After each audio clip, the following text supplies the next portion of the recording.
Bienvenue dans la forêt des Ouches. Alors la forêt, sans elle, on n'est pas grand-chose. Grâce à nos arbres, on respire en fait, tout simplement. Mais pas que. Tiffaine va nous expliquer justement, parce qu'on peut faire plein de choses avec la forêt. Elle peut nous apporter plein de choses. Salut Tiffaine. Salut Jess.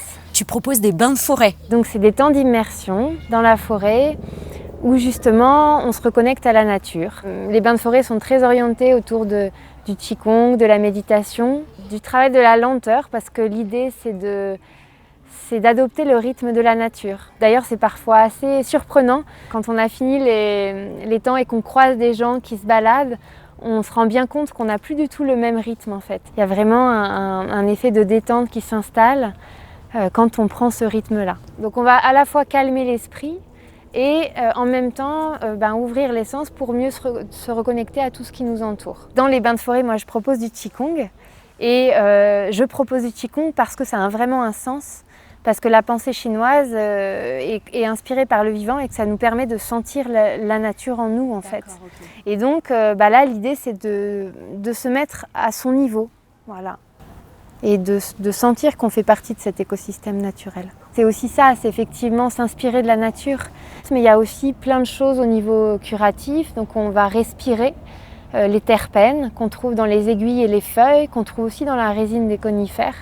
Et donc là, c'est vraiment l'aspect curatif du bain de forêt. La gémothérapie, c'est un procédé aussi qui, à travers les bourgeons d'arbres, permet de rééquilibrer des choses dans le corps et qui est très utilisé en naturopathie. Nous, on est très branchés compléments alimentaires en France.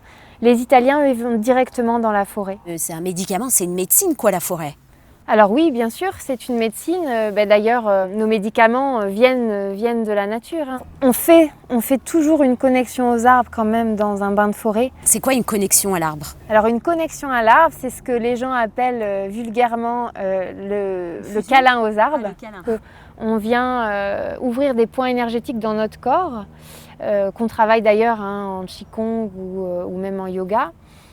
Et on vient donc par ces points énergétiques se connecter à l'arbre pour soit on a des besoins précis, corporels par exemple.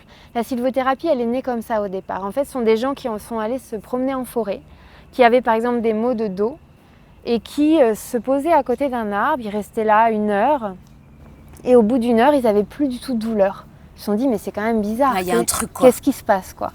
Et donc c'est comme ça que ça a commencé à émerger.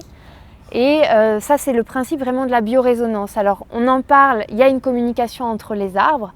Il y a de plus en plus de recherches qui existent et qui le prouvent aujourd'hui. J'imagine qu'à l'avenir, on va explorer la communication entre les arbres et l'homme. Et probablement, on se rendra compte qu'effectivement, il y a des choses qui se passent en termes de biorésonance. Et effectivement, plus on reste longtemps, plus on a les bienfaits de la forêt. En termes d'oxygénation, c'est vraiment ça. Parce qu'on a dans nos sociétés civilisées beaucoup d'ions négatifs. Et donc la forêt vient amener des ions positifs pour justement rééquilibrer tout ça. On est soumis à beaucoup d'hormones du stress. Et donc les bains de forêt viennent aussi rééquilibrer au niveau hormonal. Et on peut aussi se relaxer auprès de l'arbre. Et donc rien que ça, c'est bénéfique. On n'est pas juste dans une balade, on ne consomme pas la nature, on est avec elle. Et on la respecte. On la respecte et même on la remercie qu'on en a besoin et on en aura d'autant plus besoin à l'avenir parce que on va vers un monde quand même ultra connecté et plus on va se connecter, plus on aura ce besoin de se ressourcer dans la nature. Et d'ailleurs, mon nom Breyo, ça veut dire homme des bois.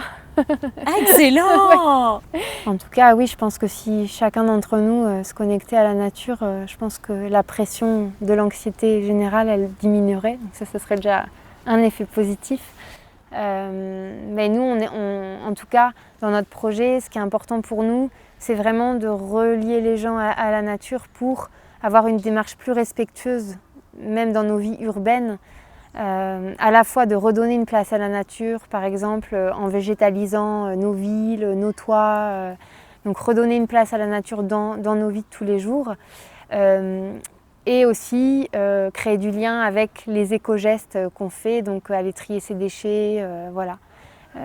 C'est ça qui nous paraît fondamental, c'est vraiment de recréer ce lien-là pour que les gens aient spontanément envie d'agir pour l'environnement. Merci belle dame nature. Mes respects. À bientôt Tiffaine, merci beaucoup. Merci. Ciao.